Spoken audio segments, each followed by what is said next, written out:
Hello everyone, my name is Pawan Kumar Yadav and I welcome to all of you in KP Physics classes.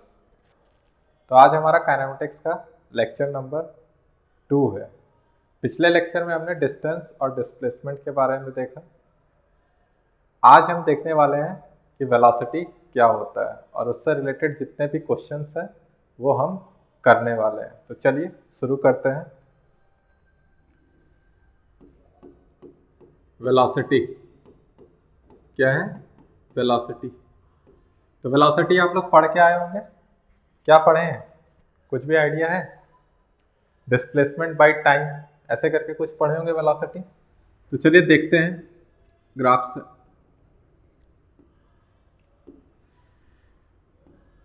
अभी मेरा क्या है कि velocity displacement by time अगर हमने बोला, इसका मतलब क्या है कि यहाँ पे मेरा पोजीशन वेक्टर चेंज कर रहा है। पोजीशन वेक्टर क्या कर रहा है? चेंज कर रहा है। मतलब कि जैसे मान लीजिए आपका ये एक पॉइंट ए है, यहाँ पे आपका ए पॉइंट ए है और यहाँ पे आपका पॉइंट बी है। ध्यान से सुनिएगा, ए पॉइंट और ये क्या है आपका बी पॉइंट है। तो यहाँ पे हम बोल रहे हैं कि ये आपका इनिशियल पोजीशन होगा। जैसे हम यहाँ लिख दे रहे हैं कि ये आपका आर ए वेक्टर है, ये क्या है आपका आर ए वेक्टर, और यहाँ पे आपका क्या देखने को मिल रहा है? R B vector. ठीक है, तो आर ए वेक्टर कब देखने को मिल रहा है? जब टाइम क्या है t1, और आर बी कब देखने को मिल रहा है? जब टाइम क्या है t2। ठीक है, तो यहाँ से हम क्या देख रहे हैं कि ए से लेके बी तक मेरा पोजीशन क्या हो रहा है? चेंज हो रहा है। तो डिस्प्लेसमेंट क्या देखने को मिल रहा होगा? तो आर बी माइनस आर ए कितने समय में? t2 माइनस t1 समय में। तो देखते हैं क्या बोल रहे हैं। जैसे कि ये जो डिस्प्लेसमेंट, ये जो डिस्टेंस है, यही डिस्प्लेसमेंट है, जिसको हम लोग लिख रहे हैं R B vector minus of R A vector.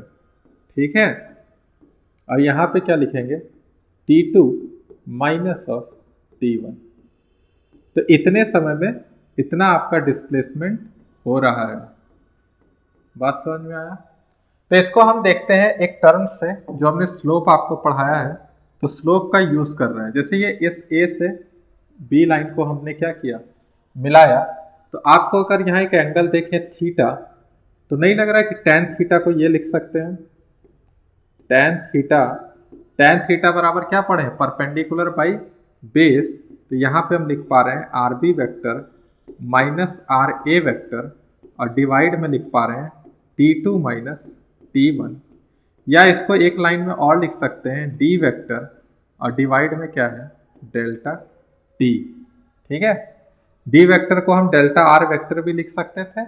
हमने यहाँ बता दिया कि एक डिस्प्लेसमेंट वेक्टर है, तो इसको हमने लिख लिया। अब tan थीटा किसको रिप्रेजेंट कर रहा है? तो जो tan थीटा है वो आपका है क्या एक्चुअल में? tan को हम बोलते हैं स्लोप है किसी लाइन का।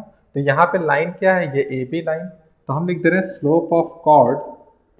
देखिए ये जो आपका मतलब ये जो कर्व है उसके लिए तो कॉर्ड है, तो slope of chord A B. तो slope of chord A B जो मेरा आ रहा है वो tan थीटा है, और tan थीटा को हम लिख रहे हैं change in position vector by time, या उसको डिस्प्लेसमेंट बाई जो टाइम इंटरवल में डिस्प्लेसमेंट हो रहा है। समझ में आया? तो इसी स्लोप को हम क्या बोलते हैं? Average velocity. इसी स्लोप को हम लोग क्या बोलते हैं? Average velocity. क्या नाम देते हैं? Average velocity. ठीक है, इसको लिखने का तरीका तो ऐसे दिखा दीजिए, यही है हमारा एवरेज वेलोसिटी। तो एवरेज वेलोसिटी को हम लिख रहे हैं क्या? R B vector minus R A vector divide में t2 माइनस t1। बात समझ में आ रही है? एवरेज वेलोसिटी को लिख रहे हैं R B vector minus R A vector by t2 minus t1, या displacement vector by del T. उसी किसको बोल रहे हैं? ये slope of chord A B को। बात समझ में आया? यही है एवरेज वेलोसिटी। ठीक है, एवरेज वेलोसिटी और क्या लिख सकते हैं? तो ऊपर में हम देख लेते हैं एवरेज वेलोसिटी को और क्या लिख सकते हैं हम लोग? एवरेज वेलोसिटी को लिख सकते हैं स्टेटमेंट के तौर पे, काम आएगा ये। डिस्प्लेसमेंट, जो टोटल डिस्प्लेसमेंट हो रहा है बाई उस डिस्प्लेसमेंट को होने में कितना समय लग रहा है, टाइम टेकन। बात समझ में आ रही है? और यही किसके बराबर है, स्लोप के बराबर है, देख लीजिए हम, ठीक है। अब देखिए एवरेज वेलोसिटी तो हम जान गए कि एवरेज वेलोसिटी क्या होगा, change in position with respect to time, जो भी टाइम लग रहा है। और एवरेज वर्ड कब यूज करेंगे ये भी आपको धीरे धीरे समझ में आएगा। देखिए जब टाइम इंटरवल बहुत ज्यादा है तब हम किसका यूज कर रहे हैं, एवरेज का। और उस समय जो मेरा स्लोप है वो स्लोप ऑफ कॉर्ड है। क्लियर हुआ? अब देखिए हम एक वर्ड पढ़ने वाले इंस्टेंटेनियस। क्या पढ़ने वाले, इंस्टेंटेनियस। जैसे आपने एवरेज वेलोसिटी तो पढ़ लिया, दूसरा क्या है, इंस्टेंटेनियस वेलोसिटी। ठीक है, अब एक बार इसका मतलब समझ लीजिए, उसके बाद फिर हम आगे और बताते हैं। जैसे इंस्टेंटेनियस वेलोसिटी और एवरेज वेलोसिटी में अंतर क्या है, एवरेज वेलोसिटी में क्या होगा कि आप पहले इंस्टेंटेनियस समझते हैं। इंस्टेंटेनियस में मतलब है कि किसी भी टाइम पे आपका क्या वेलोसिटी है। जैसे मान लीजिए कि t is equal to 10 second पे आपका वेलोसिटी देखा गया हो 40 किलोमीटर प्रति घंटा, मतलब 40 kmph। उसी तरीके से हो सकता है t is equal to 20 second पे पाया गया हो 100 kmph। तो वहाँ पे हर एक इंस्टेंट पे, हर एक टाइम पे आपका अलग अलग वेलोसिटी हो सकता है, या कुछ भी होगा, हर एक पॉइंट पे हम वेलोसिटी निकाल सकते हैं।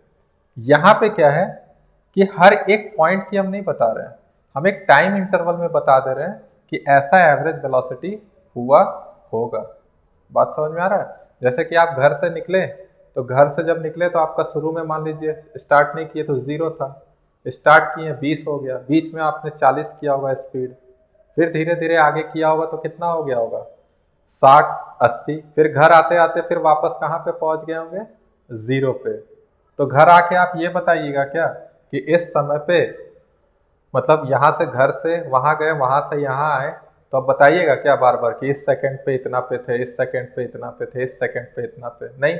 आप क्या बताइएगा कि कोई बोल दे घर वाला कि मतलब बहुत तेज चलाते हो, तो क्या बोल दीजिएगा आप कि हम कितना का एवरेज से चला रहे थे, 40 का एवरेज से चला रहे थे गाड़ी। समझ में आ रहा है? तो आप एवरेज बताते हैं। लेकिन अगर आपको कोई बोल दे कि नहीं हम तुमको 100 पे देखे थे, तो तुम बता सकते हो हाँ एक बार देखे होंगे, इस समय पे आपने मुझे 100 पे देखा होगा। बात समझ में आ रहा है? तो इंस्टेंटेनियस वेलोसिटी किसी इंस्टेंट पे बात करते हैं, और एवरेज वेलोसिटी एक टाइम इंटरवल में बात करते हैं। तो टाइम इंटरवल मतलब ज्यादा टाइम के लिए, इंस्टेंट मतलब क्या है, बहुत कम समय के लिए, मतलब उस समय जो टाइम का चेंज हुआ होगा वो बहुत कम हुआ होगा। तो यहाँ से समझते हैं हम इंस्टेंटेनियस वेलोसिटी इससे और ग्राफ से। तो देखिए ध्यान से, इंस्टेंट की बात कर रहे हैं, मतलब अगर हम अभी पूछें कि इस ए पॉइंट पे जब पोजीशन वेक्टर, पोजीशन कहाँ पे था, ए पे था या बी पे था, तो उस समय क्या वेलोसिटी रहा होगा, उस समय क्या वेलोसिटी रहा होगा, मतलब t1 टाइम पे क्या वेलोसिटी रहा पार्टिकल का जब वो ए पे है, t2 टाइम पे जब वो बी पे है। बात समझ में आ रही है? तो देखिए हम क्या कर रहे हैं कि हम यही वाले कॉन्सेप्ट को लगा रहे हैं, बस इस बार जो टाइम इंटरवल होगा वो बहुत कम होगा। बहुत कम मतलब क्या, जैसे आपका t1 अगर 1 सेकेंड है तो t2 आपका 1.00001 सेकेंड है। समझ रहे हैं कितना अंतर है, बहुत कम का अंतर। तो वो अंतर देखेंगे कैसे, तो वो अंतर देखिए आप लोग। जैसे हम बोल रहे हैं कि इस पॉइंट बी को हम बहुत क्लोज ले आए, किसके क्लोज ले आए, ए के। जैसे देखिए अभी थोड़ा सा क्लोज लाए बी को, तो ये स्लोप है। समझ में आ रहा है? स्लोप क्या है, ये वाला आएगा। फिर और बी को क्लोज लाएं तो इस लाइन का स्लोप आएगा। ठीक, धीरे धीरे लाइन को क्लोज लाते लाते लाते लाते लाते लाइन कहाँ पे दिखेगा आपको, मान लीजिए कि जस्ट इसके नजदीक दिखेगा। ठीक है, जस्ट इसके नजदीक एक ये पॉइंट है बी का और एक ये है। तो जब आप दोनों पॉइंट को ज्वाइन कीजिएगा तो आपको यहाँ लगेगा कि ऐसे निकल गया है लाइन।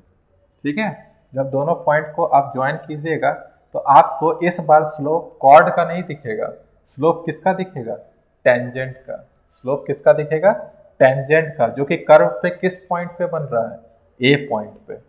बात समझ में आया? ध्यान से सुनिए, जो स्लोप ऑफ कॉर्ड था एवरेज वेलोसिटी के लिए, वो अगर हमको इंस्टेंटेनियस वेलोसिटी किसी पॉइंट पे निकालना है तो उस पॉइंट पे स्लोप ऑफ कॉर्ड क्या बन जाता है, स्लोप ऑफ टेंजेंट बन जाता है। और ऐसा कब हो रहा है, जब वो चेंज इन टाइम है वो टेंस टू जीरो, मतलब उनका जो चेंज है वो लगभग जीरो के बराबर है। बात समझ में आया कि नहीं आया? ये जो है येलो वाला वो slope of chord A B है जो रिप्रेजेंट कर रहा है एवरेज वेलोसिटी, और ये वाला जो है ये है slope of tangent, slope of tangent eight A. Slope of tangent कहाँ पे है, एट ए, मतलब टाइम t1 पे। तो ये क्या बता रहा है, ये बता रहा है ए पॉइंट पे क्या वेलोसिटी रहा, इंस्टेंटेनियस वेलोसिटी, या टाइम t1 पे क्या वेलोसिटी रहा। तो ये बताता है इंस्टेंटेनियस वेलोसिटी ऑफ पार्टिकल या object at time t1। Clear हुआ, समझ में आया कुछ? अब यहाँ पे देखिए बी वाले का भी देख लेते हैं। जैसे हम बी पे बात कर रहे हैं तो बी पे भी आप एक टेंजेंट खींच दीजिए, बी पे भी क्या कर दीजिए, एक टेंजेंट। तो ये टेंजेंट हो गया बी पे। तो ये जो स्लोप है, ठीक है, slope of tangent at B जो कि टाइम t2 पे है, तो वहां पे हमको इंस्टेंटेनियस वेलोसिटी मिल रहा है पार्टिकल का जब टाइम क्या है, t2 है। बात समझ में आया? तो आपको देखने को मिल रहा होगा कि पोजीशन टाइम ग्राफ का क्या देखने को मिल रहा है, पोजीशन टाइम ग्राफ का जो भी कर्व रहेगा, कर्व के किसी भी पॉइंट पे अगर आप स्लोप देखते हैं टेंजेंट का, तो वो स्लोप ऑफ टेंजेंट आपको क्या देने वाला है, उस टाइम पे क्या वेलोसिटी रहा होगा पार्टिकल का, दैट इज इंस्टेंटेनियस वेलोसिटी दे रहा होगा। मतलब slope of position time graph at any point, ठीक है, gives the instantaneous velocity at that point या एट दैट इंस्टेंट। समझ में आ रहा है कि नहीं आ रहा? क्लियर हुआ? तो देखिए हम यहाँ पे लिखते हैं, इसके टर्म में अब लिखने की कोशिश करते हैं। हम इंस्टेंटेनियस वेलोसिटी बता रहे हैं, तो इंस्टेंटेनियस वेलोसिटी को जब लिखना हो तो हम लिखेंगे limit delta T tends to zero. हमने यही माना है ना कि ए जो बी पॉइंट है वो ए के वेरी क्लोज आ गया है, मतलब वहाँ पे टाइम का चेंज क्या है, बहुत कम है।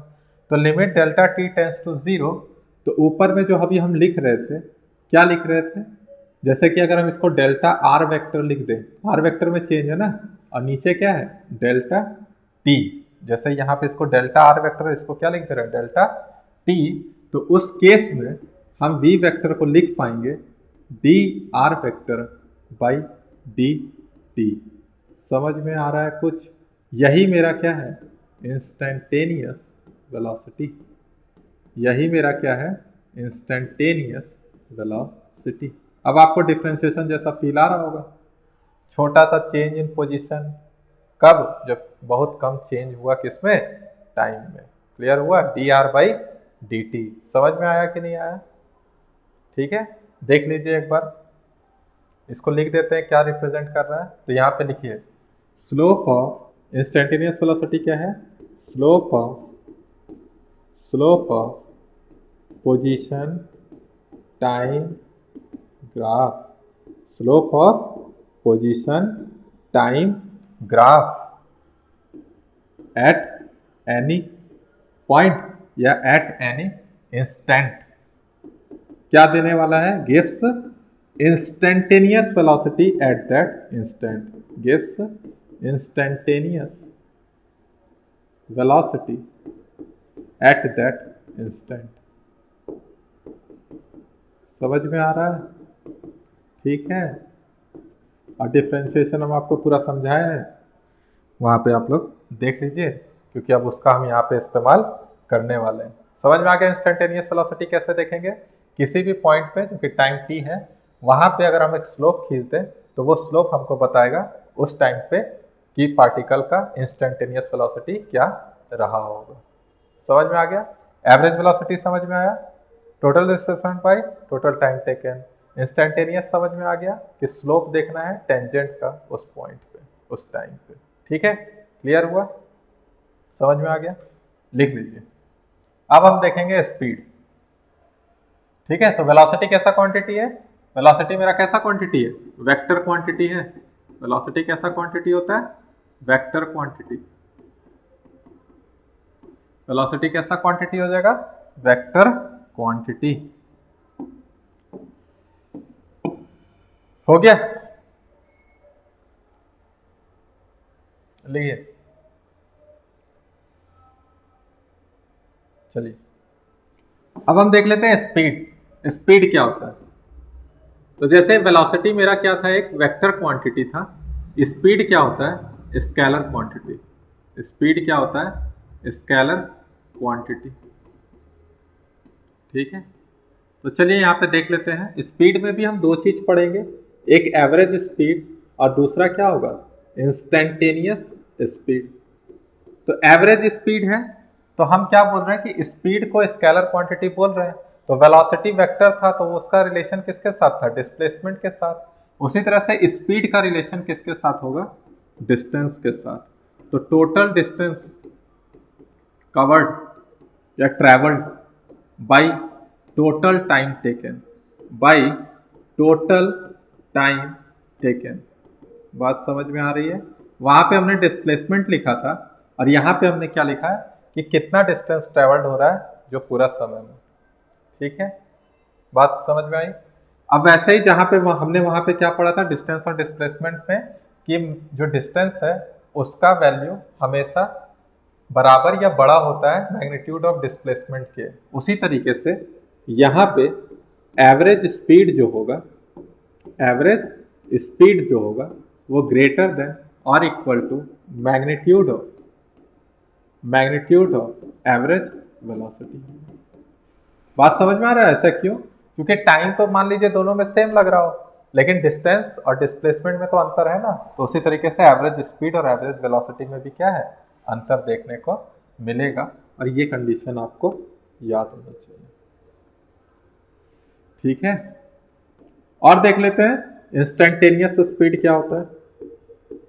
Instantaneous speed.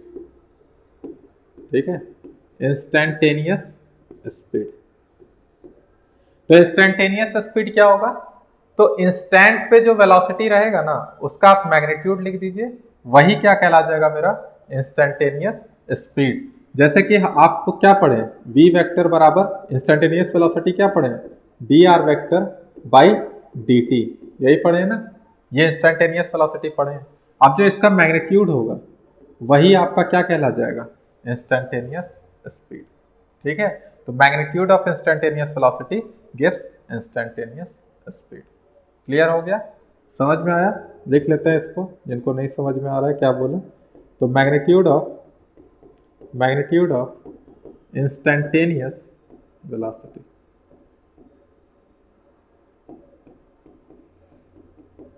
ठीक है, लिखिए। ये सब यूज करने वाले हैं हम अभी क्वेश्चंस में, तो लिखिए।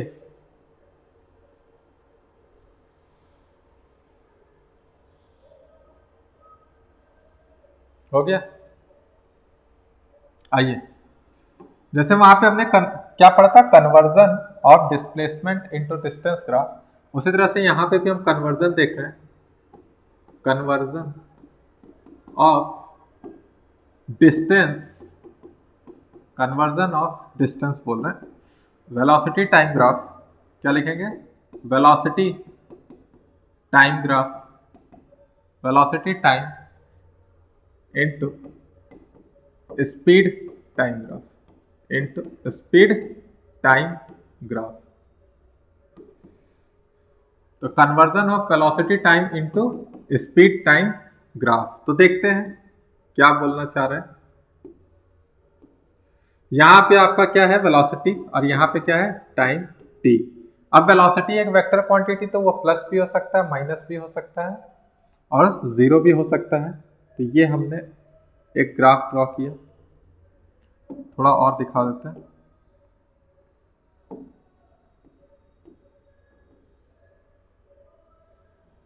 ठीक है,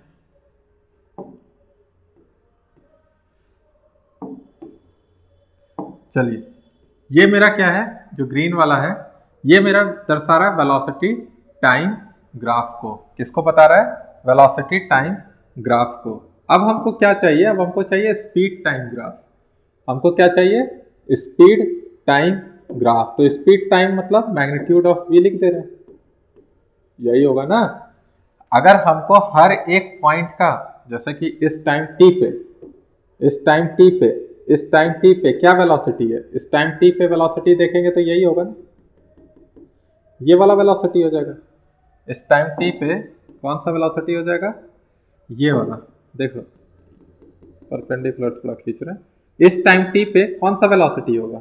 यही होगा। इस टाइम टी पे कौन सा वेलोसिटी होगा? यही। और हम पढ़े हैं अभी कि स्पीड जो होता है वो मैग्नीट्यूड ऑफ इंस्टेंटेनियस वेलोसिटी के ही बराबर होता है। तो हर एक इंस्टेंट पे अलग अलग वेलोसिटी मिल रहा है, मतलब यहाँ इंस्टेंटेनियस वेलोसिटी है ये। और जो इंस्टेंटेनियस वेलोसिटी का मैग्नीट्यूड होगा, मतलब पॉजिटिव वैल्यू जो होगा, वही उसका क्या कहलाएगा? स्पीड। तो स्पीड के लिए जो ग्राफ मिलेगा हमें वो ये वाला मिलेगा। जैसे यहाँ प्लस है तो ये एकदम आपका क्या होगा? इसके साथ कॉन्साइड करेगा। ठीक है, बात समझिए। अगर वेलोसिटी जीरो हो रहा है, ठीक है, वेलोसिटी मतलब इंस्टेंटेनियस वेलोसिटी की बात कर रहे हैं, यहाँ हम एवरेज की बात नहीं कर रहे हैं। ये जो v रिप्रेजेंट करता है डायरेक्ट, उसको हम लोग बोलते हैं इंस्टेंटेनियस। तो हर एक इंस्टेंट पे वेलोसिटी क्या हो रहा है? चेंज हो रहा है। तो वेलोसिटी का मैग्नीट्यूड भी क्या हो रहा है? चेंज हो रहा है। अगर यहाँ वेलोसिटी आके जीरो हो रही है तो वहाँ पे उसका मैग्नीट्यूड भी क्या है? जीरो। तो स्पीड भी क्या है? जीरो। लेकिन इसके बाद जब हम देख रहे हैं तो अब नीचे की तरफ आ रहा है तो v का वैल्यू नेगेटिव आ रहा है, मतलब इंस्टेंटेनियस वेलोसिटी नेगेटिव आ रहा है, लेकिन उसका मैग्नीट्यूड जो रहेगा वो पॉजिटिव रहेगा। तो स्पीड का ग्राफ अब नीचे तो नहीं आ सकता, स्पीड हमेशा क्या रहेगा? पॉजिटिव। तो स्पीड का ग्राफ आपका जस्ट इसके रिवर्स बनेगा, जो कि ऐसे बनेगा। समझ में आ गया? ये बन गया। अब वापस ये प्लस वाले में है तो वो प्लस वाले में ही रहेगा। बात समझ में आई कि नहीं? ठीक है, डिस्टेंस डिस्प्लेसमेंट वापस से जाके देखिए क्या समझाया वहाँ पे, और यहाँ समझिए क्या समझा रहे हैं। हम क्या बोल रहे हैं कि इंस्टेंटेनियस वेलोसिटी, किसी भी इंस्टेंट पे बात करते हैं तो वहाँ पे जो उसका मैग्नीट्यूड होगा वही इंस्टेंटेनियस स्पीड कहलाता है। ठीक है, तो इसीलिए ग्राफ ऐसा बनेगा। बस ये स्पीड नेगेटिव नहीं हो सकता, इसलिए ऊपर की तरफ सेम टू सेम बना हुआ। समझ में आ गया? येलो वाला जो मेरा है, येलो वाला वो किसको बता रहा है? स्पीड टाइम ग्राफ को। ठीक है, और जो ग्रीन वाला है, ग्रीन वाला वो हमें किसको बता रहा है? वेलोसिटी टाइम ग्राफ को। किसको? Velocity time graph. ठीक, समझे कि नहीं? हो गया। एक चीज और इसमें देख लेते हैं हम लोग। एक चीज और क्या देखेंगे? जैसे अभी आपने फॉर्मूला क्या पढ़ा? v वेक्टर बराबर D R vector by D T, D R vector by D T. तो चलिए यहाँ से अब लिख रहे हैं डी आर वेक्टर, और यहाँ क्या है? v वेक्टर, और इधर क्या है? D T. देखिएगा, D R vector v vector के साथ हमने क्या मल्टीप्लाई कर दिया? D T. अब हम दोनों तरफ इंटीग्रेशन ले रहे हैं, दोनों तरफ क्या कर ले रहे हैं? इंटीग्रेशन। तो हमको मालूम है कि आर वेक्टर का पोजीशन चेंज हो रहा है, कहाँ से कहाँ? ए से बी, ए से बी किसी टाइम में, तो T1 से लेके T2 तक। तो हम यहाँ पे क्या लिखेंगे? R B vector minus of R A vector, ये डी आर वेक्टर का क्या हो जाता है? इंटीग्रेशन आर वेक्टर, और आर वेक्टर को हम क्या लिखते हैं? R B minus R A लिख दिए। और यहाँ पे हमको देखने को मिल रहा है V vector dot D T और T1 और T2। बाकी v अगर मेरा t के टर्म में देगा तो उसको भी डिफ्रेंशिएट कर लेंगे, लेकिन मेरा मेन क्या है कि हमें इसको पहचानना है ये क्या बोलना चाह रहा है। तो देखिए हमें ग्राफ बना रहे हैं, जैसे ये है मेरा v और यहाँ क्या है? t। कोई भी एक कर्व खींचे तो ये मान लीजिए ये पोजीशन आपका आर ए बता रहा था, और ये पोजीशन आपका मतलब इस वेलोसिटी पे आर बी, तो ये टाइम T1 और ये टाइम क्या है? T2। तो ये जो एरिया है, ये जो एरिया है ये क्या रिप्रेजेंट कर रहा है? यही है एरिया अंडर वीटी ग्राफ। ठीक है, देखिए यहाँ पे वेलोसिटी, ये जो v है, ये जो ग्राफ है वो फंक्शन ऑफ t होगा। ठीक है, t पे डिपेंड कर रहा होगा। तो इस कर्व और टाइम एक्सिस के बीच में इंटरवल क्या है? t1 से t2 के बीच में जो भी एरिया कवर कर रहा है वो इसी को रिप्रेजेंट कर रहा है। पढ़ाए थे ना y इंटू डी एक्स, एक एलिमेंट लेते थे, याद आ रहा है? क्या लेते थे? एलिमेंट लेते थे। तो एलिमेंट का हाइट कितना है? जैसे यहाँ v है और ये चेंज कितना है? dt। तो वही तो लिखे हैं v इंटू dt, और फिर सबको इंटीग्रेट कर दिए। तो इंटीग्रेशन कहाँ से कहाँ? t1 से t2। तो इसी के अंदर का एरिया बता रहा है ना पूरा। तो area under velocity time graph gives what? Change in position, change in position vector, या एक लाइन में बोल सकते हैं डिस्प्लेसमेंट, या क्या बोल सकते हैं इसको? डिस्प्लेसमेंट। बात समझ में आई? जैसे कि slope of position time graph at any instant gives instantaneous velocity at that instant, उसी तरीके से area under velocity time graph gives displacement in that time interval. समझ में आ रहा है कि नहीं?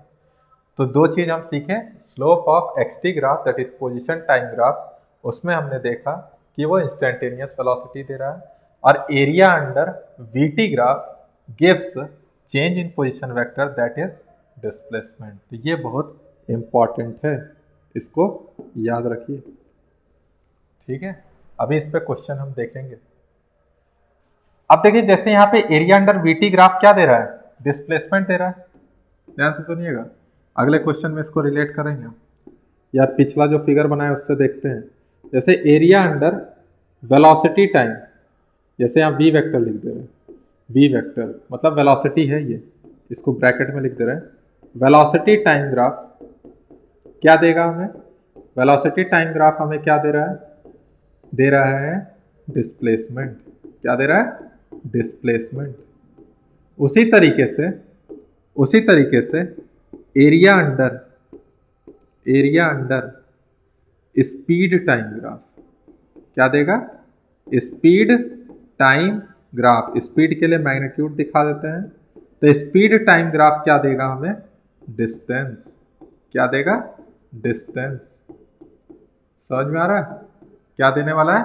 डिस्टेंस। तो ध्यान से सुनिएगा, area under velocity time graph gives displacement, area under speed time graph gives distance. अब पिछला एग्जांपल जाते हैं।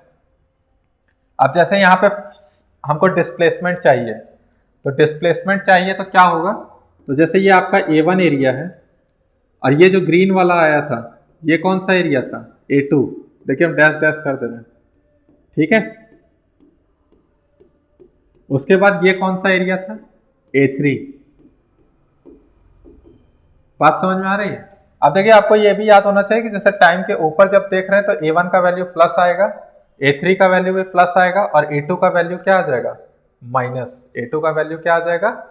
माइनस। तो इसको हम करेंगे कैसे? तो हम मान ले रहे हैं कि सबको मैग्नीट्यूड वाइज देख ले रहे हैं कि A1 का प्लस वैल्यू, A2 का भी प्लस वैल्यू, और A3 का भी क्या है? Plus value. ठीक है, इसको मैग्नीट्यूड में हम रखते हैं।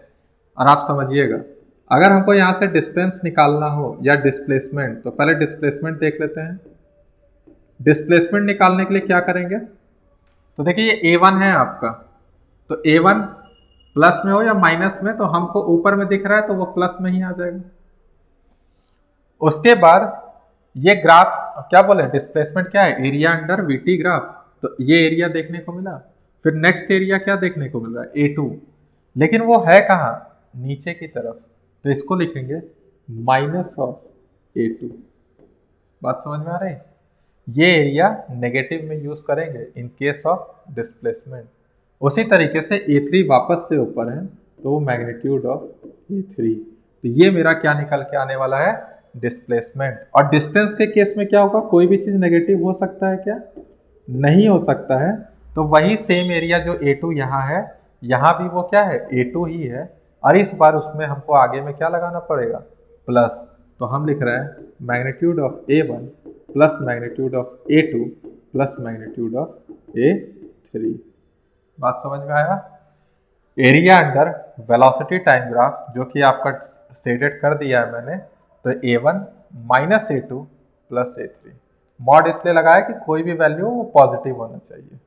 समझ में आ रहा है।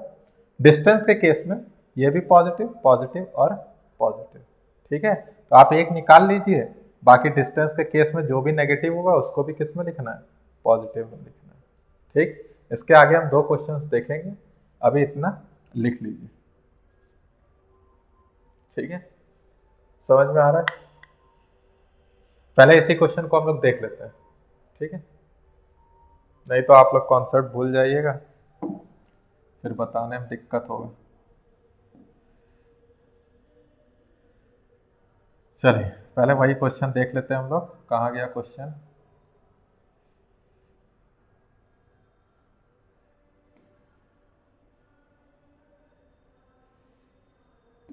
आइए देखिए क्वेश्चन में क्या बोल रहा है।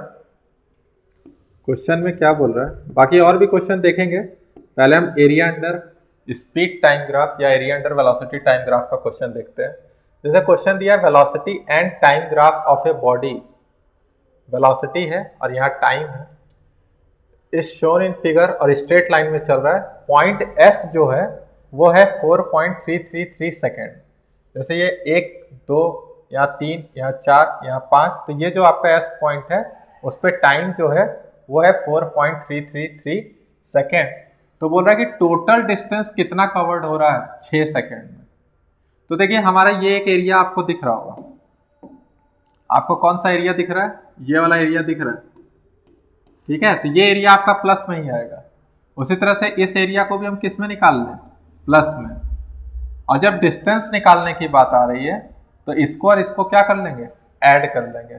लेकिन अगर डिस्प्लेसमेंट आता तो इस एरिया और इस एरिया को क्या कर देते हैं, माइनस। समझ में आ रहा है। तो चलिए देखते हैं कैसे लिख रहे हैं।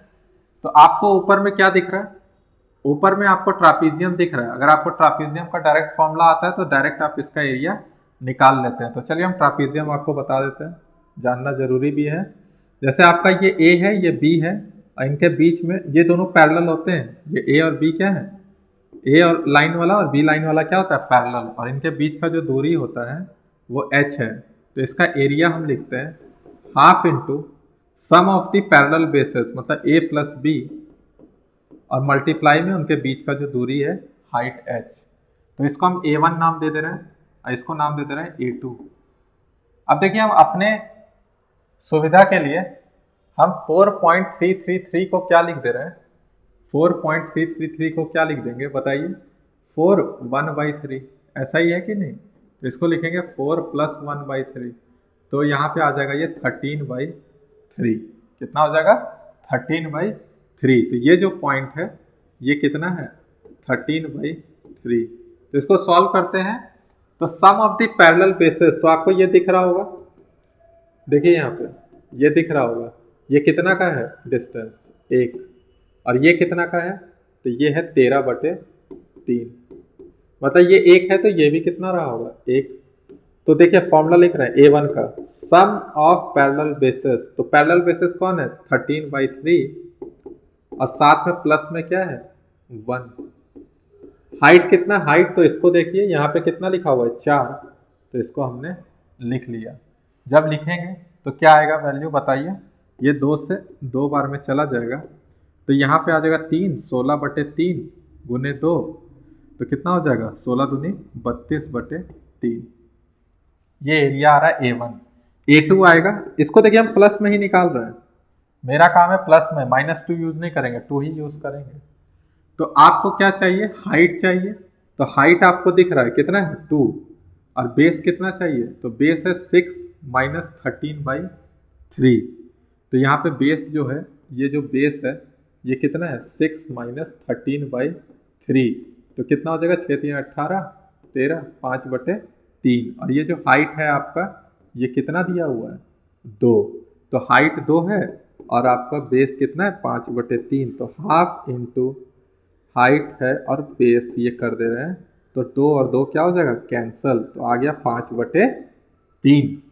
बात समझ में आया। A1 भी निकल गया, A2 भी। अब निकालने क्या बोला है, डिस्टेंस पूछा था, कितने सेकंड में, 6 सेकंड में। तो हमारा काम क्या है, दोनों एरिया को जोड़ देना। तो डिस्टेंस के लिए A1 प्लस A2, डिस्टेंस के लिए क्या करेंगे, A1 प्लस A2। तो A1 का वैल्यू कितना है, 32/3, और A2 का वैल्यू कितना है, 5/3।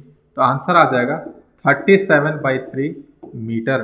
डिस्टेंस का यूनिट क्या होता है, मीटर। तो आंसर किस में आ जाएगा मेरा, अच्छा ऑप्शन नहीं दिए, यही आंसर है 37/3 मीटर। ठीक है। अगर डिस्प्लेसमेंट निकालना होता तो हम यहाँ पे क्या लगाते हैं, माइनस लिख दे रहे हैं ताकि आपको याद रहे। डिस्प्लेसमेंट के लिए क्या है, आंसर मेरा यही है, ठीक है। लेकिन अगर डिस्प्लेसमेंट बोलता इन 6 सेकेंड, तो हम क्या बोलते, डिस्प्लेसमेंट के लिए 32/3 माइनस 5/3। तो 32 में से 5 जाएगा तो क्या हो जाएगा, 27 ही होगा ना, बटे 3। तो कितना आ जाएगा आंसर, 9। ठीक है, कितना आंसर आ जाता है, डिस्प्लेसमेंट 9 मीटर। और आपका वही डिस्टेंस कितना देखने को मिला, 37/3 मीटर। ठीक है, हो गया। लिखिए,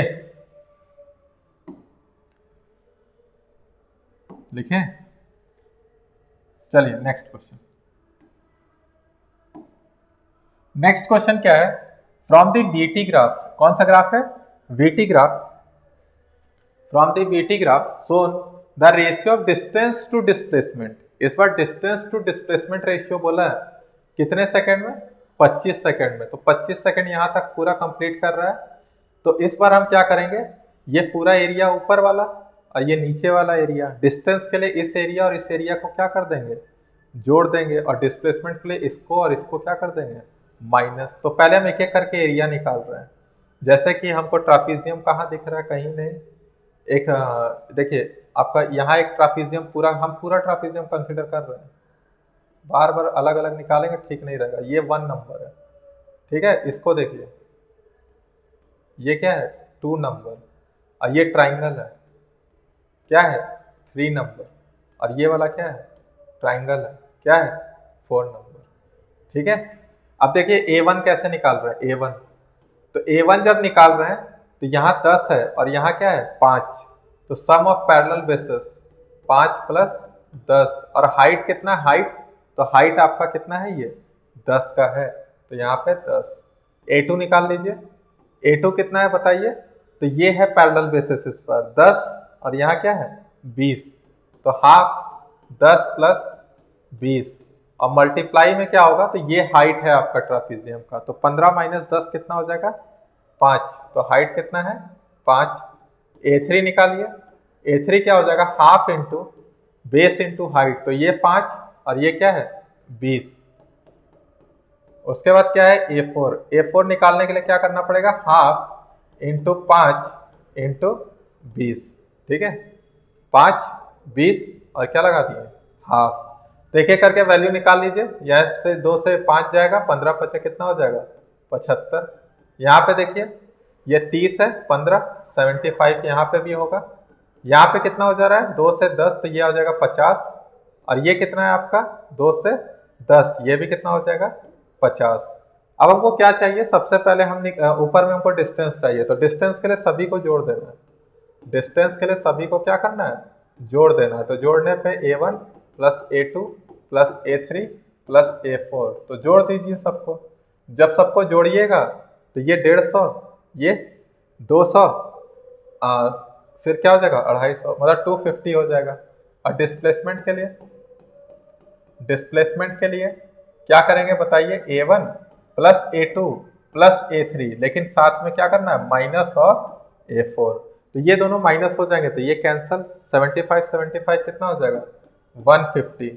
तो 250 यहाँ और 150 यहाँ, तो जो रेशियो पूछा है तो 250/150 का, इसका मतलब कितना आ रहा है आपका, इसका मतलब है 5/3। तो कोई ऑप्शन है 5/3 का, तो आंसर नंबर मेरा क्या हो जाएगा, सी। ऑप्शन नंबर क्या है, C. Option number C, ratio of distance to displacement which is equal to 5/3। तो समझ में आ गया, area under VT graph gives क्या, वेलोसिटी टाइम ग्राफ है तो क्या देगा, डिस्प्लेसमेंट। ठीक है, और डिस्टेंस अगर निकालना है तो जो नेगेटिव एरिया है उसको भी क्या कर देना है, प्लस में ही लिखना है, तब जाके मेरा आंसर आ जाएगा। ठीक है, लिख लीजिए।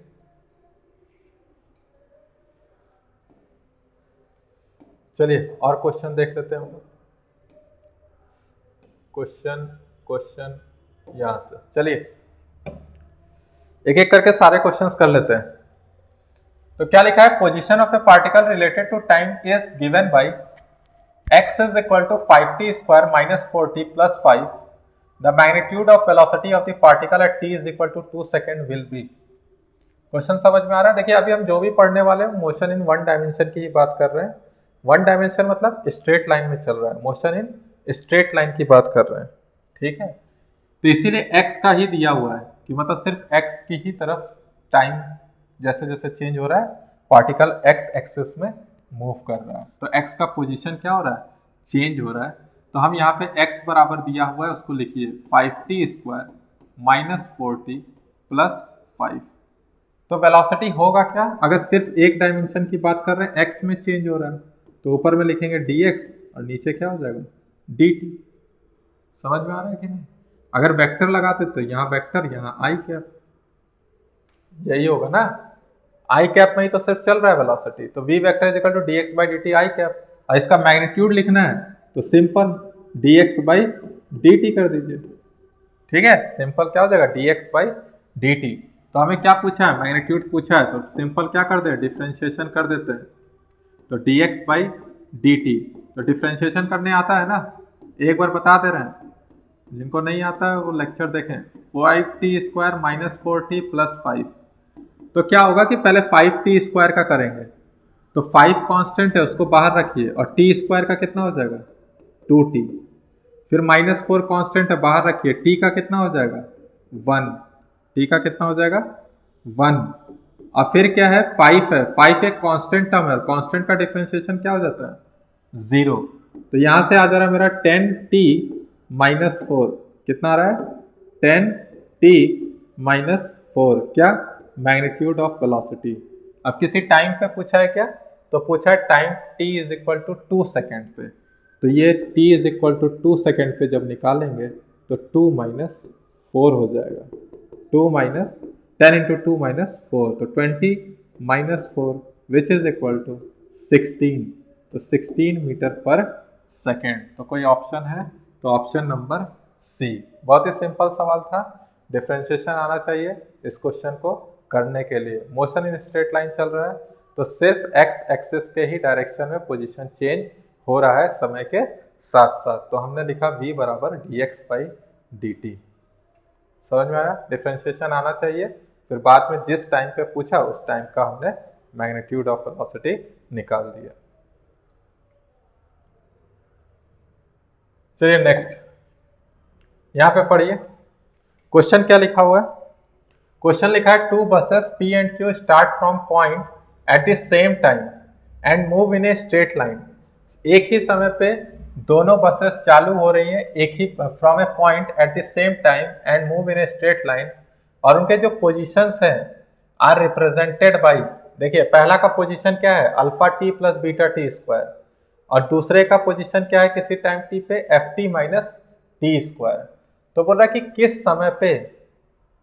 समय पे दोनों बस का वेलोसिटी क्या होगा, सेम होगा।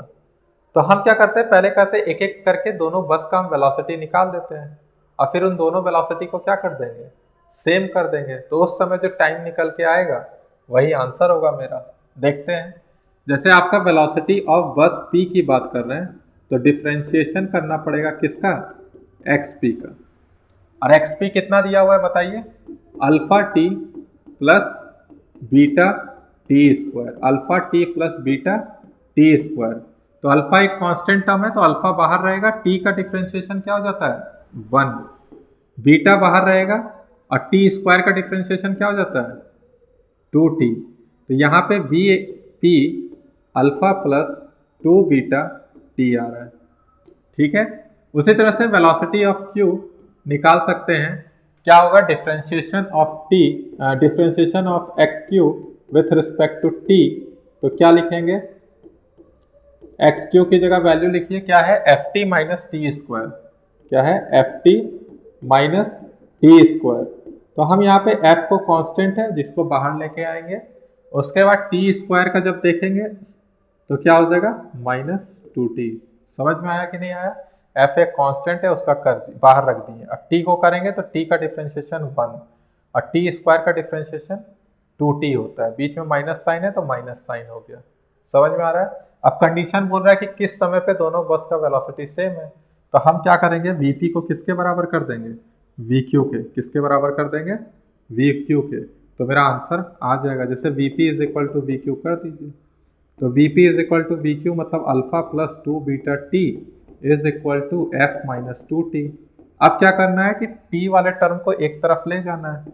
तो जैसे यहाँ पे मेरा 2t है तो इधर ले आओ 2t, इधर हो जाएगा 2 बीटा t, इधर हो जाएगा f माइनस अल्फा। यहाँ से t को कॉमन ले लो तो t तो कॉमन नहीं आ रहा है, 2t कॉमन आ रहा है, तो 2t कॉमन ले रहे हैं और यहाँ पे आ जा रहा है 1 प्लस बीटा, यहाँ आ जा रहा है f माइनस अल्फा। तो t जब देखें तो क्या देखने को मिला, f माइनस अल्फा और डिवाइड में है 2 टाइम्स ऑफ 1 प्लस बीटा। तो देखो कोई ऑप्शन मैच कर रहा है क्या, ऑप्शन मैच करना चाहिए। तो f माइनस अल्फा डिवाइड में 2 टाइम्स ऑफ 1 प्लस बीटा, तो ऑप्शन नंबर डी मैच कर रहा है। समझ में आया? पिछला ही वाला कॉन्सेप्ट है, वेलोसिटी निकालना है दोनों का इंस्टेंटेनियस और उसको हमको बराबर कर देना है। तो वहां से हमें क्या निकल के आ जाएगा, टाइम निकल के आ जाएगा। ठीक है, ये सिंपल सा क्वेश्चन हो गया, कर लेंगे। चलिए नेक्स्ट क्वेश्चन। इस बार क्या लिखा है कि पार्टिकल जो है वो मूव कर रहा है speed v which is equal to b root x along positive x-axis. तो calculate the speed of the particle at time t is equal to tau. Assume that the particle is at origin at t is equal to 0. ठीक है, speed दे दिया मेरा v बराबर क्या दे दिया हुआ है, b रूट x, और क्या बोल रहा है, पॉजिटिव एक्स एक्सिस, मतलब x का वैल्यू बढ़ते जाएगा और उधर ही हमारा क्या होगा, स्पीड भी बढ़ते जाएगा। उसके बाद क्या है, calculate the speed of the particle at time t is equal to tau. तो किसी टाइम टॉ पे पार्टिकल का स्पीड क्या रहा होगा, मतलब t के रिस्पेक्ट में हमको लाना है इसको। हमको किसके रिस्पेक्ट में लाना है स्पीड ऑफ द पार्टिकल को, t के रिस्पेक्ट में लाना है। तो कैसे लाएंगे देखते हैं। Assume that the particle is at origin at t is equal to 0। Condition दे दिया कि पार्टिकल शुरू में ओरिजिन पे होगा, मतलब x का वैल्यू 0 है जब t का वैल्यू क्या है, 0 है, ऐसा बोला गया। ठीक है, तो हम क्या करते हैं, हम सबसे पहले यहाँ पे देखिए क्या करेंगे बता रहे हैं। जैसे v को क्या जानते हैं, dx बाई dt, इसको लिख लीजिए, कुछ आएगा इससे ही। v को क्या लिख रहे हैं, dx by dt is equal to b of root X. देखिए ऐसा क्यों कर रहे हैं, अभी dx बाई रूट एक्स हो जाएगा और यहाँ पे क्या हो जाएगा, b ऑफ dt हो जाएगा। ठीक है, अब हम क्या करेंगे, दोनों तरफ इंटीग्रेशन लगाएंगे। जब दोनों तरफ इंटीग्रेशन लगाएंगे तो जब टाइम 0 था तो यहाँ पे पोजीशन भी क्या है, 0। जब टाइम यहाँ पे क्या है मेरा आपका, बोलिए, जब टाइम है आपका t तो कुछ पोजीशन x आ गया होगा, तो इसको डिफ्रेंशिएट करना है हमें। तो dx बाई रूट एक्स है, तो कैसे लिखेगा dx बाई रूट एक्स का, तो एक बार हम वापस से x पर पावर -12 ऐसे देख ले रहे हैं। ये dx है, 0 से x है और यहाँ पे b कांस्टेंट है, उसको बाहर रखेंगे, ये 0 से t है और ये क्या आ जाएगा आपका dt। ठीक है, तो यहाँ से लिखिए एक बार,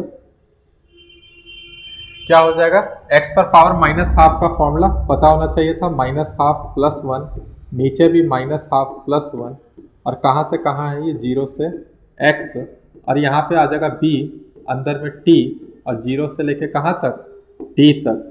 तो x पे -12 प्लस 1 है, इसका मतलब ऊपर में हम लिख पा रहे हैं रूट x पर पावर प्लस हाफ, उसको क्या लिखते हैं रूट x, और नीचे भी हाफ है मतलब 2 रूट x। ठीक है, और अंदर में हम क्या पुट कर रहे हैं, जैसे इस 2 को बाहर रख देते हैं, ये 0 है और ये x है, यहाँ पे बी टी माइनस 0, उसी तरह एक्स पुट करिए तो 2√x बी टी। समझ में आ रहा है? यही आ रहा है, एक बार x और एक बार 0 पुट कीजिए तो 2√x बी टी। तो क्या कर रहे हैं, √x बराबर क्या हो जाएगा बताइए, बी टी बाई 2। हमें x को t के फॉर्म में लाना है तो दोनों तरफ स्क्वायरिंग कर देंगे तो हो जाएगा B square T square divide में 4। x का वैल्यू हो गया B square T square by 4। अब हमें मालूम है कि v क्या होता है, v होता है dx by D T. v क्या होता है, dx बाई डी टी। तो पुट कर दीजिए ना d बाई डी टी और x की जगह क्या पुट कर देंगे, B square T square divide में 4। तो क्या कांस्टेंट है, तो बी स्क्वायर बाई 4 कांस्टेंट है, उसको बाहर निकालिए। अब किसका डिफ्रेंशिएशन कर दें, टी स्क्वायर का। और टी स्क्वायर का डिफ्रेंशिएशन कितना होता है, 2t। कितना होता है, 2t। तो यहाँ से 2, ये 2, तो v हो गया B square T by 2। v हो गया बी स्क्वायर टी बाई 2। अब आपको किस टाइम पे पूछा है, तो टॉप है, तो t की जगह टॉप पुट कर दीजिए तो हो जाएगा B square top by 2, B square top by 2। तो कहीं दिख रहा है ऑप्शन में, तो बी नंबर है ऑप्शन। समझ में आया? v दिया है x के टर्म में, v दिया है x के टर्म में और लास्ट में पूछ रहा है v in terms of t। तो पहले हमको क्या करना पड़ेगा, यहाँ पे x को t के टर्म में लाना पड़ेगा। और एक बार आप x को t के टर्म में ले आए तो फिर डिफ्रेंशिएट कर दीजिए x को विथ रिस्पेक्ट टू t, तो आपका v आ जाएगा t के टर्म में। और कैसे लेके आए, तो v को लिखते हैं dx बाई डी टी। यहाँ इंटीग्रेशन का यूज़ किए, इसीलिए कंडीशन उसने दिया था कि time t is equal to 0 पे पोजीशन क्या था, ओरिजिन पे था। तो हम इतना करने के बाद x को t के टर्म में ले आए, फिर वापस से उसको डिफ्रेंशिएट कर दिए t के रिस्पेक्ट में, तो मेरा स्पीड जो है वो टाइम के रिस्पेक्ट में आ गया। ठीक है, अच्छा क्वेश्चन है, कर लिए। चलिए इस बार क्या लिखा हुआ है, इस बार लिखा हुआ है a car travels a distance x with speed v1 and then same distance x with a speed v2 in the same direction। तो average speed of the car. पहले क्वेश्चन पढ़ते हैं, क्वेश्चन में क्या बोल रहा है कि एक car travels a distance x, जैसे यहाँ ये x डिस्टेंस है, कितने स्पीड से ट्रेवल कर रहा है, v1 स्पीड से। फिर सेम डिस्टेंस x, एक और x डिस्टेंस है, इन द सेम डायरेक्शन बोल रहा है, same distance x with speed v2 in the same direction. ठीक है, ये है, ऐसे समझिए कि डिस्टेंस x v1 स्पीड से और अगला डिस्टेंस x जो है वो v2 स्पीड से। ठीक है, तो हमें बोल रहा है कि average speed of the car बताइए। तो एवरेज स्पीड क्या होता है, एवरेज स्पीड, जाइए वापस पीछे, क्या लिखें कॉपी में, सबसे इंपॉर्टेंट वही है, टोटल डिस्टेंस कवर्ड या total distance travelled in total time. तो total distance by total time. अब बताइए टोटल डिस्टेंस कितना है, तो x प्लस x क्या हो जाएगा, 2x। पहले वाले को कवर करने में टाइम t1 लगा होगा, तो दूसरे वाले को कवर करने में टाइम कितना लगा होगा, t2। तो t1 निकालेंगे कैसे, तो हमको मालूम है ये कैसा स्पीड है, कांस्टेंट स्पीड है। तो हम पढ़े स्पीड बराबर क्या पढ़े हैं, स्पीड बराबर डिस्टेंस बाई टाइम, स्पीड बराबर डिस्टेंस बाई टाइम। तो टाइम बराबर क्या हो जाएगा, डिस्टेंस बाई स्पीड। टाइम बराबर क्या हो जाएगा, डिस्टेंस बाई स्पीड। उसी तरह से t2 भी क्या हो जाएगा, डिस्टेंस तो सेम कवर किया x, लेकिन कितने स्पीड के साथ, v2 स्पीड के साथ। तो पुट दीज वैल्यूज देयर, तो क्या हो जाएगा 2x, और t1 का वैल्यू क्या हो जाएगा, x by v1 plus x by v2, और x को आप कॉमन ले लीजिए तो 2x, नीचे x कॉमन आ जाएगा तो 1 by v1 plus 1 by v2, 1 by v2, x cancel, LCM लोगे तो v1 v2 ऊपर आ जाएगा और नीचे आ जाएगा v1 प्लस v2। ठीक है, तो ये है मेरा एवरेज स्पीड। समझ में आया, एकदम बेसिक फॉर्मूले से ही बनेगा। जैसे इसका जो बेसिक कॉन्सेप्ट है total distance by total time, तो हमने टोटल डिस्टेंस लिख दिया और टोटल टाइम लिख दिया, तो ये हमारा हो गया। तो ऑप्शन नंबर सी।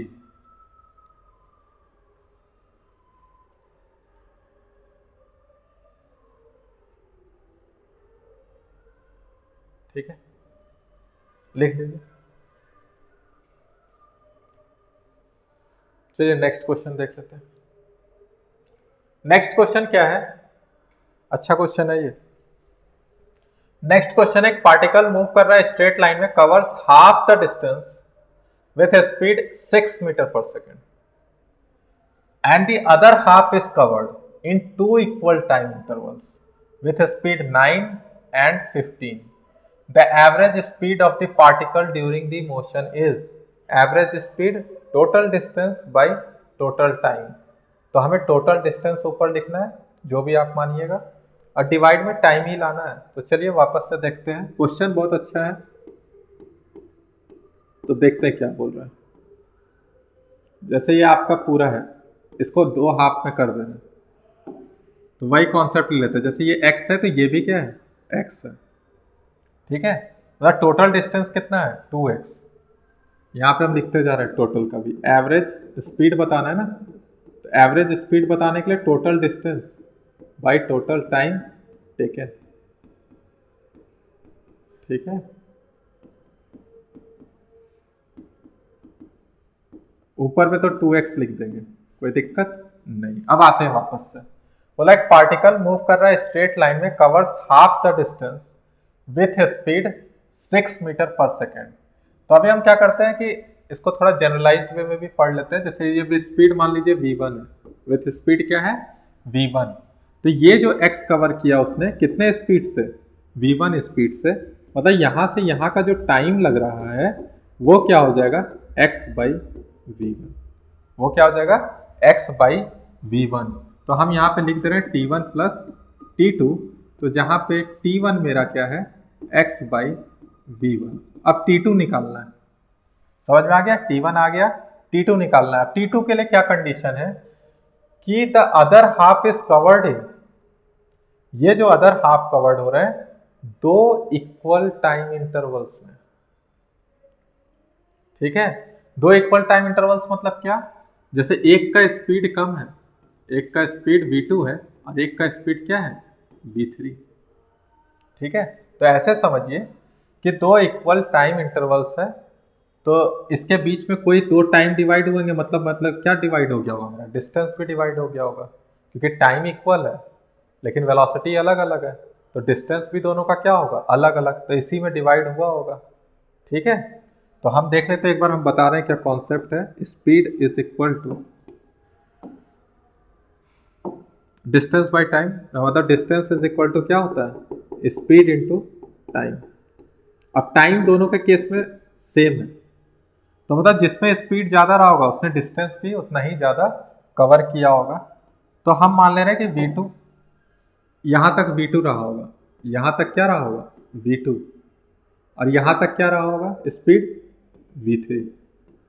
समझ में आ रहा है कि नहीं, ये x 2 पार्ट में डिवाइड हुआ है, ये x 2 पार्ट में डिवाइड हुआ है, इतना पार्ट में v2 स्पीड और इतना पार्ट में v3 स्पीड, लेकिन टाइम दोनों में क्या लगा है, t, और यहाँ भी क्या लगा है, t।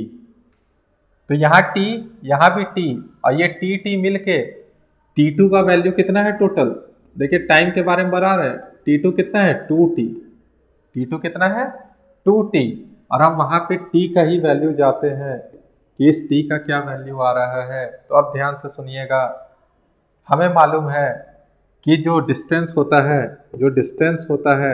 वो होता है स्पीड इंटू टाइम, होता है स्पीड इंटू टाइम। तो यहाँ यूज करने वाले हैं, ये जो x है ये 2 पार्ट में टूटा, x1 और x2 में, तो x को लिख रहे हैं x1 प्लस x2। अब जो x1 है वो x1 क्या होगा, स्पीड इंटू टाइम, तो स्पीड कितना है उसमें, v2, x2 ये आप कंफ्यूज ना हो जाइए, इसलिए इसको हम x2 और x3 लिख दे रहे हैं। क्या लिख दे रहे हैं, x2 और x3, आप ही के लिए कर रहे हैं। ठीक है, बाकी मुझे समझ में आ रहा था, x2 और x3। तो x जो है वो x2 प्लस x3 में टूटा। x2 के समय इसको लिखेंगे v2t और x3 को लिखेंगे v3 इंटू टी। बीच में क्या साइन होगा? प्लस का, और यहां से ये x आ गया। अब देखिए यहाँ पे आप t निकाल सकते हैं कॉमन, तो x v2 प्लस v3 और क्या हो गया ये t क्या हो गया? x by v2 plus v3। ठीक है। अब देखिए यहाँ पे, वहां पे हमको 2t चाहिए, तो t की जगह तो ये पुट कर सकते हैं ना, तो उसको पुट कीजिए। अब हो गया क्वेश्चन खत्म, कुछ बचा नहीं है। देखिए 2x डिवाइड में x बाई v1, यहाँ प्लस 2, t की जगह क्या लिखेंगे? x by v2 plus v3। अब देखिए x जो कॉमन लेंगे वो ऊपर वाले x के साथ कैंसिल हो जाएगा। ठीक है। अब हमको क्या करना पड़ेगा? एलसीएम ले रहे हैं, तो जो एलसीएम लेंगे तो ऊपर क्या जाएगा? v1 v2 प्लस v3, और नीचे क्या आएगा? v2 प्लस v3 साथ में 2 टाइम्स ऑफ v1, और ऊपर 2 छूट गया, वो भी रहेगा। ठीक है। ये x तो कट जाएगा, 2 v1 v2 plus v3 v2 plus v3 2 times of v1। तो ये फॉर्मूला है, जनरलाइज्ड फॉर्मूला है। फॉर्मूला याद नहीं रखना है, निकालना है, सिंपल निकाल लीजिएगा, प्रैक्टिस कीजिएगा। अब देख लीजिए, जहां जहां v1 का वैल्यू कितना है? 6, v2 का कितना है? 9, और v3 का कितना है? 15। तो पुट करके देखिए, आंसर आ जाएगा। यहाँ पुट करें। ठीक है। क्या है वैल्यू बताते जाइए। एवरेज स्पीड निकालना है। एवरेज स्पीड क्या होगा? एवरेज स्पीड तो 2 इंटू 6, और v2 कितना है? 9 प्लस 15, और डिवाइड में क्या है? 9 plus 15 plus 2 times of v1 कितना है? 6। तो यहाँ से क्या हो जाएगा? देखिए 6 दूनी 12, अब 12 है और उधर 24 है, डिवाइड में कितना है? डिवाइड में है 12 और 24 36, तो ये आपका 3 बार में और ये आपका 8 बार में। तो आंसर कितना आ रहा है? 8 मीटर पर सेकेंड। तो ऑप्शन नंबर सी। समझ में आया? फर्स्ट हाफ जो है वो v1 स्पीड से है, सेकेंड हाफ जो है वो v2 और v3 से 2 स्पीड से कवर हो रहा है। कंडीशन है कि दोनों इक्वल टाइम इंटरवल में है, मतलब एक x2 जो भी टाइम t ले रहा है और x3 भी कितना टाइम ले रहा है? t, और x2 प्लस x3 मिलके कितना है? x। तो वो कंडीशन रख के हमने टाइम t निकाला, और ये जो t2 है वो 2 टाइम्स ऑफ t है, तो उस t की जगह हमने x और v के फॉर्म में पुट किया, तो हमारा v1 v2 v3 के टर्म में सारा आ गया, लास्ट में वैल्यू पुट किया, आंसर। ठीक है। समझ में आया? कर लीजिए, अच्छा क्वेश्चन है।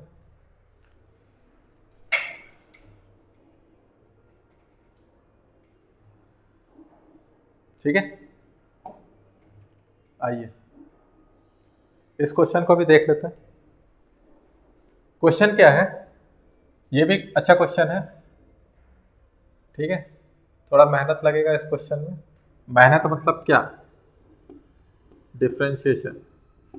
ठीक है। मेहनत मतलब डिफरेंशिएशन। बाकी लास्ट में एक शॉर्टकट बता देंगे, उससे भी कर सकते हैं। क्या लिखा हुआ? Man in a car, man in a car at location Q. आदमी यहाँ पे है, लोकेशन क्यू पे है। उसके बाद बोल रहा है on a straight highway is moving with speed v। मतलब यहाँ पे स्पीड क्या है उसका? v स्पीड है, ये हाईवे है। क्या बोल रहा है? A man in a car at location Q on a straight highway is moving with speed v, he decides to reach a point p, वो जो ऊपर में पॉइंट p है जो कि फील्ड में at a distance d from the highway. जैसे ये q से m हाईवे है, और ये अंदर में जो आपका पार्ट है वो फील्ड का पार्ट है। ठीक है। उसके बाद बोल रहा है कि speed of the car in field is, मतलब फील्ड में कार का स्पीड हाफ हो जाता है जो कि हाईवे पे है। तो मतलब ये जो स्पीड है आपका फील्ड के अंदर, वो स्पीड क्या है? v/2। अगर वो q से m चल रहा है डायरेक्ट तो स्पीड v है, लेकिन और कोई भी डायरेक्शन अगर फील्ड के अंदर ले ले, चाहे m से p जाए चाहे r से p जाए, तो उसका स्पीड क्या है? v/2। उसके बाद बोल रहा है कि what should be the distance, what should be the distance rm, what should be the distance rm so that the time taken to reach p is minimum. कि कहां से वो टर्न ले ले जैसे ये आर एम है ना, क्या है कि अगर कार यहाँ से क्यू से एम जा रही है और एम से पी जा रही है, हो सकता है उसको ज़्यादा समय पी पे पहुँचने में लग रहा है।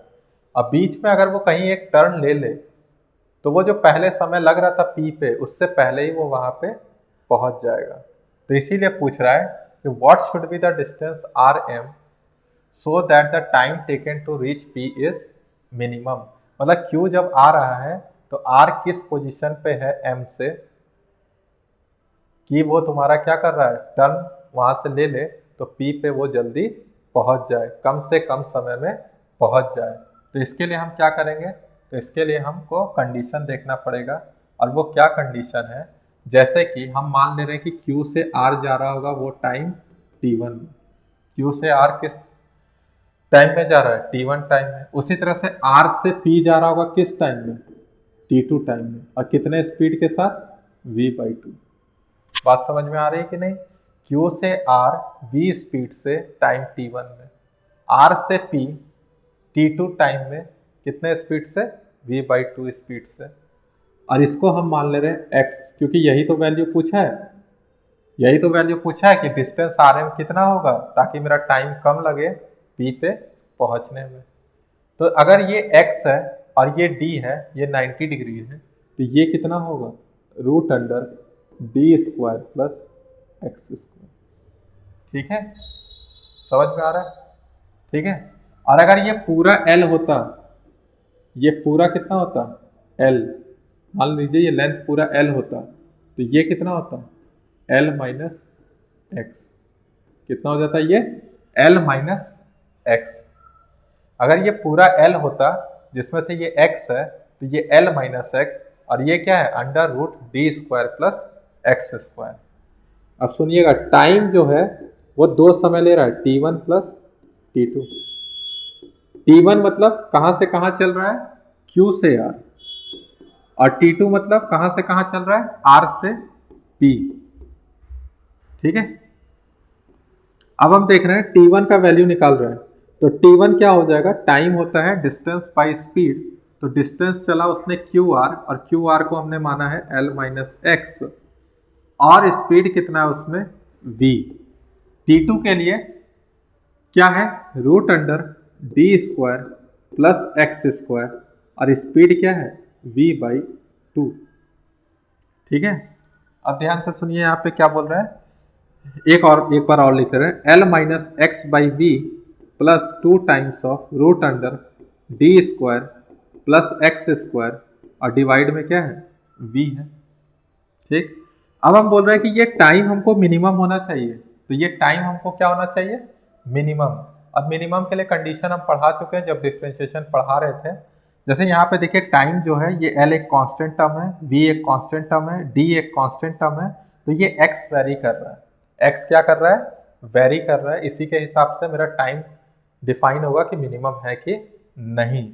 तो हमने इस केस में बताया था कि आपको डिफरेंशिएशन करना पड़ेगा, दैट इज dt/dx, जिस पे डिपेंड कर रहा है वो, उसको जीरो करेंगे तो वो जो पॉइंट निकल के आएगा वो पॉइंट ही आपका क्या बता सकता है कि वहाँ पे आपको मिनिमम टाइम लगेगा। बात समझ में आ रही है। और अगर मिनिमम को चेक करना है तो डबल डिफरेंशिएट कर दीजिए और वो वैल्यू उस पॉइंट पे ग्रेटर देन 0 आना चाहिए। तो ये बता चुके हैं। तो इसके बाद हमको क्या करना है, for time to minimum, for T minimum लिख लीजिएगा, for time minimum T minimum dt/dx क्या हो जाएगा, 0, dt/dx 0। तो एक बार लिख लेते हैं d/dx।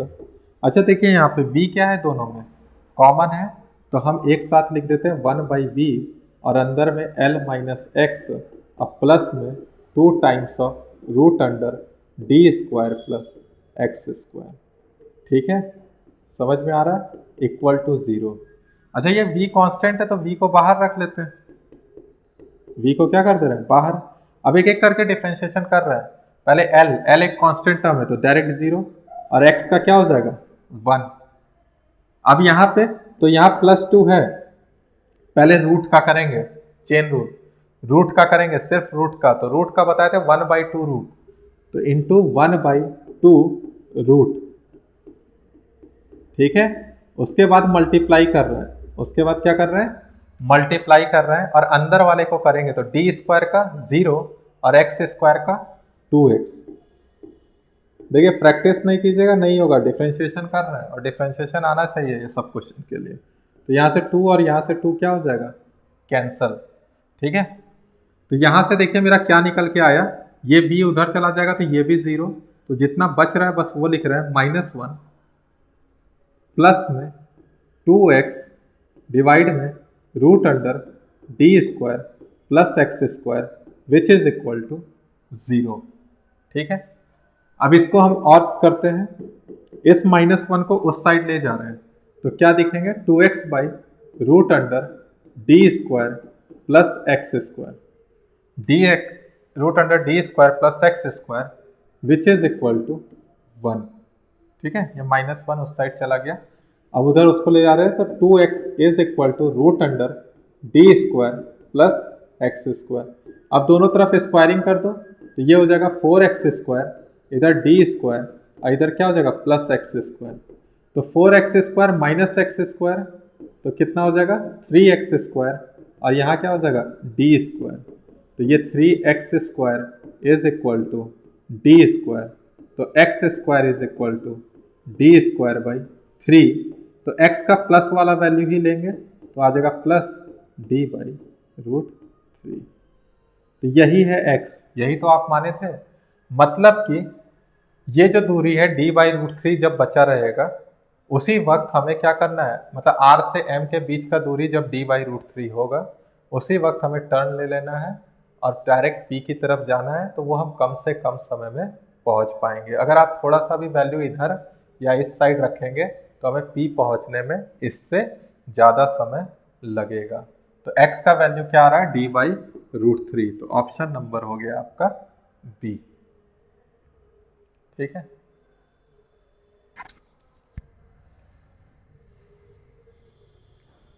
शॉर्टकट इसका कभी बाद में बताएंगे। ठीक है, अभी इसी से सीखिए आप लोग कि कैसे करते हैं इसको, जब कभी रिवीजन वगैरह होगा तो उस वक्त इस क्वेश्चन को लेंगे और एक बार जब सारा टॉपिक कवर हो जाएगा तो शॉर्टकट्स का भी यूज़ करेंगे। ठीक है, आइए नेक्स्ट क्वेश्चन।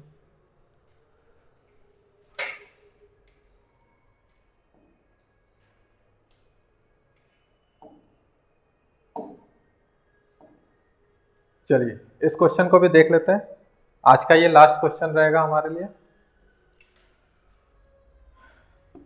अच्छा क्वेश्चन है ये भी।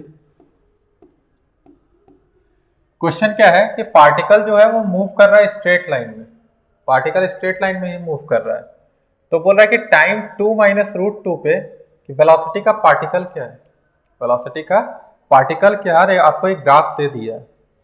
ठीक है, पार्टिकल कैसे चल रहा है, पार्टिकल ऐसे चल रहा है, जब t 0 है तो यहाँ फिर ऐसे गया, ऊपर गया, ऊपर गया, ऊपर गया। इसका मतलब क्या है, अगर आप स्लोप देखिए, अभी हम पूरा और बताएंगे ग्राफ के बारे में, तो ग्राफ और अच्छे से समझेंगे, अभी तो पूरा ग्राफ नहीं बताया, लेकिन अगर हम एक पॉइंट पे स्लोप देखें, थोड़ा सा बता देते हैं यहाँ पे, जैसे ये हर एक पॉइंट पे बताया है ना बेसिक मैथ्स में, उसके हिसाब से हर एक पॉइंट पे इंस्टेंटेनियस वेलोसिटी मिल रहा है कि नहीं मिल रहा है। एक्स टी का ग्राफ जो है उसमें जो स्लोप होगा किसी भी पॉइंट पे वो बताता है इंस्टेंटेनियस वेलोसिटी को, और हम देख रहे हैं इस पॉइंट पे जब स्लोप खींचेंगे और इस पॉइंट पे और इस पॉइंट पे, तो धीरे धीरे स्लोप का वैल्यू क्या होते जा रहा है, कम होते जा रहा है। देखिए कम होते जा रहा है ना एंगल, मतलब वेलोसिटी कम होते जा रही है, मतलब वेलोसिटी यहाँ आके क्या हो गई, 0 हो गई।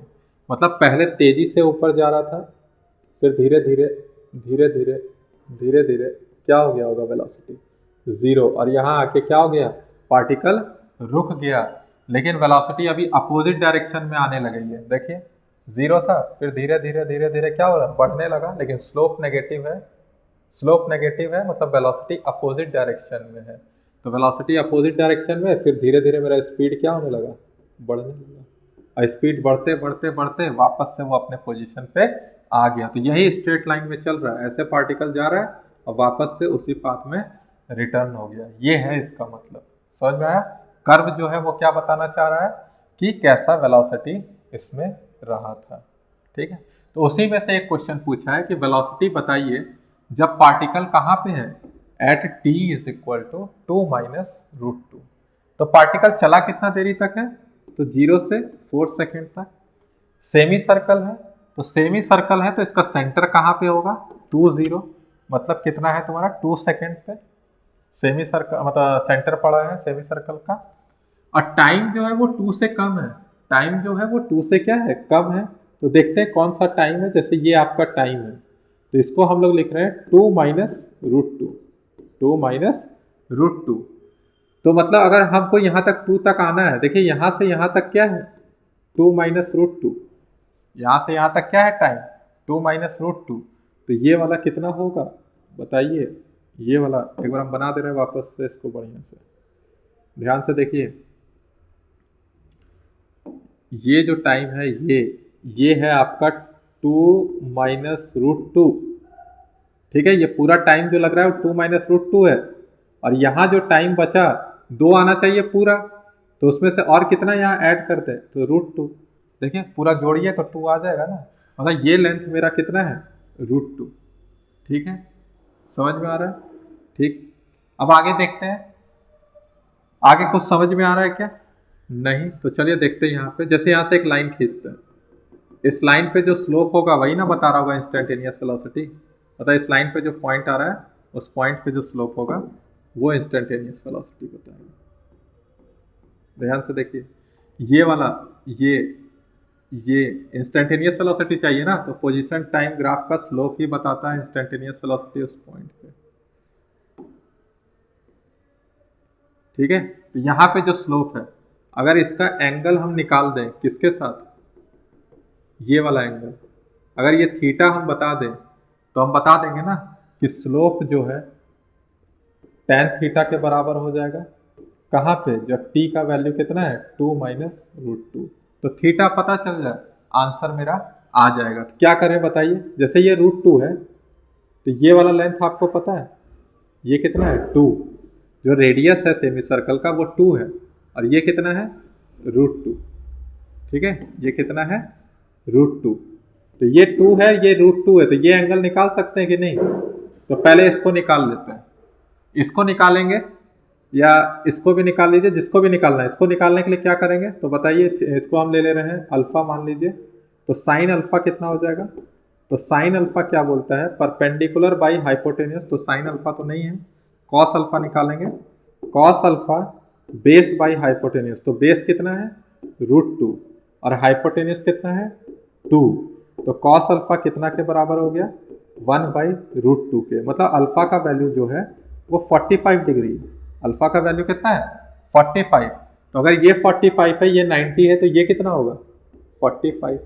ध्यान से सुनिए, अगर ये 45 है तो ये एंगल कितना हो जाएगा, ये 90 डिग्री है पूरा, तो ये कितना हो जाएगा ये भी 45। और अगर ये 45 है तो ये टेंजेंट ये नॉर्मल है तो ये भी कितना हो जाएगा 45 डिग्री। तो थीटा का वैल्यू कितना आ गया 45, समझ में आया। अल्फा 45 निकाले तो ये 45, तो ये परपेंडिकुलर तो ये 45, और ये वाला लाइन भी क्या होता है परपेंडिकुलर, तो ये भी क्या हो जाएगा 45, तो मतलब tan 45 डिग्री, और 45 डिग्री का वैल्यू कितना होता है tan 45 का, tan 45 का होता है 1। तो instantaneous velocity of the particle at t is equal to 2 minus root 2 which is equal to 1 metre per second. समझ में आया, अच्छा क्वेश्चन था। इसको हमने ग्राफ की मदद से सॉल्व किया है। ग्राफ में यूज किया slope of VT graph, sorry slope of XT graph gives instantaneous velocity at instant t is equal to 2 minus root 2, और उसका ज्योमेट्री का इस्तेमाल किया और आंसर मेरा निकल गया, ठीक है। बाकी और मेथड से निकालिएगा तो बहुत लेंदी वे में निकलेगा, यही आपका बेस्ट मेथड है, तो इसी को अप्लाई करना सीखिए, ठीक है। समझ में आया। तो आज हमने क्या देखा, आज हमने पूरा वेलोसिटी के बारे में देखा, जहाँ पे एवरेज वेलोसिटी क्या होता है इंस्टेंटेनियस वेलोसिटी, फिर स्पीड देखा, स्पीड में भी एवरेज स्पीड और इंस्टेंटेनियस स्पीड, फिर हमने देखा स्लोप ऑफ एक्सटी ग्राफ क्या देता है, एरिया ऑफ वीटी ग्राफ क्या देता है, उस पर क्वेश्चंस देखें, और भी जितने सारे क्वेश्चंस थे वेलोसिटी से रिलेटेड वो भी सारे देख लिए। तो आप इन क्वेश्चंस को बार बार प्रैक्टिस कीजिए, और भी जितने क्वेश्चंस आपके पास हैं PYQ में या अलग से, तो उन्हें आप सॉल्व कीजिए। काफ़ी हद तक आपसे क्वेश्चन सॉल्व हो जाएंगे। ठीक है, नेक्स्ट क्लास में हमारा टॉपिक रहेगा एक्सेलरेशन, और फिर ग्राफ्स भी हम कुछ देखेंगे जो जो बच गए हैं। ग्राफ्स को पूरा डिटेल में पढ़ेंगे, काइनेमेटिक्स में सबसे ज़्यादा इम्पॉर्टेंट वही है। ठीक है, तो चलिए मिलते हैं कल।